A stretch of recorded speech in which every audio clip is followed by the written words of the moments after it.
सुरेश जी शहर में रहते थे। उनको एक बेटी और एक बेटा था। बेटे का नाम सुनील और बेटी का नाम रजनी था।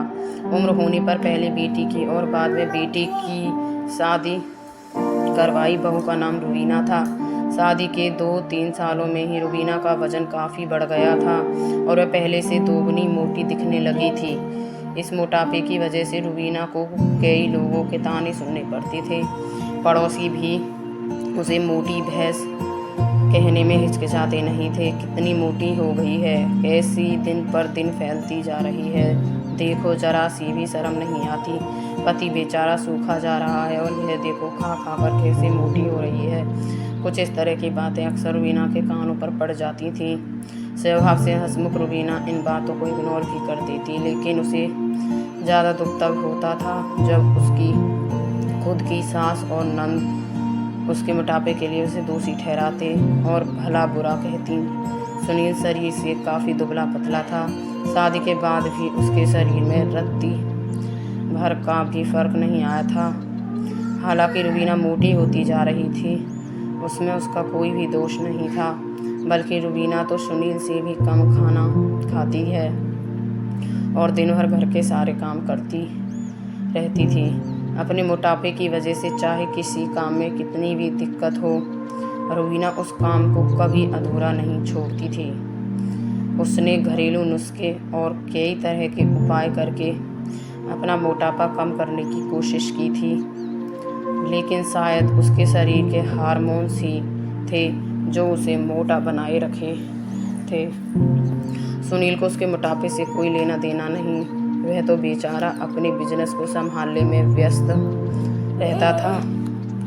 उसकी माँ और बहन हमेशा इस वजह से रुबीना को कुछ ना कुछ सुनाते रहते थे और रुबीना काफ़ी रोया करती थी। रुबीना जब भी मौका मिलता अपने पति से इस बारे में बात करती थी और कहती थी कि अपनी माँ और बहन को समझाओ, मैं मोटी हूँ, उसमें मेरा क्या दोष है।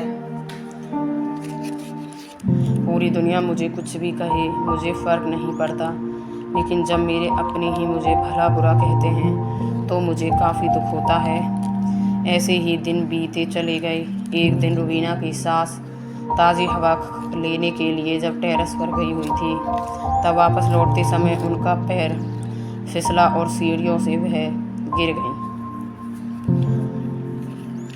भाग्य से वह बच गईं, लेकिन उनके पैर में बड़ा फ्रैक्चर आया। उनको अब एक जगह से दूसरी जगह जाने में भी काफ़ी दिक्कत होने लगी। बिना किसी के सहारे के वह ऐसा कर भी नहीं पा रही थी। जिस मोटी बहू को वह रोज़ाना ताने मारती थी, आज वही बहू उनका हर काम कर रही थी और उन्हें एक जगह से दूसरी जगह ले जा रही थी। उनका खुद का वज़न भी 75 किलो था, जो उनके बेटे सुनील के लिए भी उठा पाना संभव नहीं था। हमको विचार आया कि बहू शरीर से भरी पूरी नहीं होती तो आज उनका क्या होता। रुबीना की सास को रुबीना के साथ किए हुए अपने बुरे बर्ताव के लिए पछतावा होने लगा।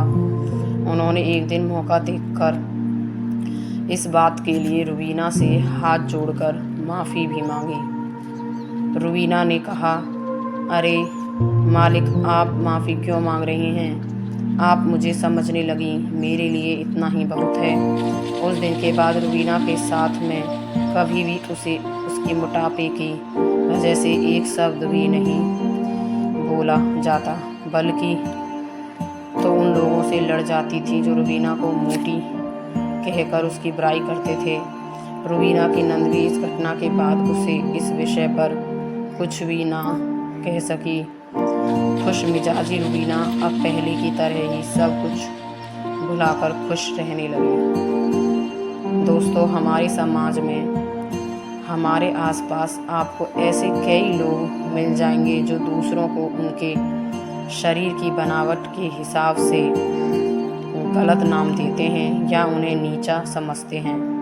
किसी की हाइट कम है तो नाटा, किसी का रंग काला है तो कालिया, कोई हेल्दी है तो मोटा। छोटा, किसी के बाल कम हैं तो टकला।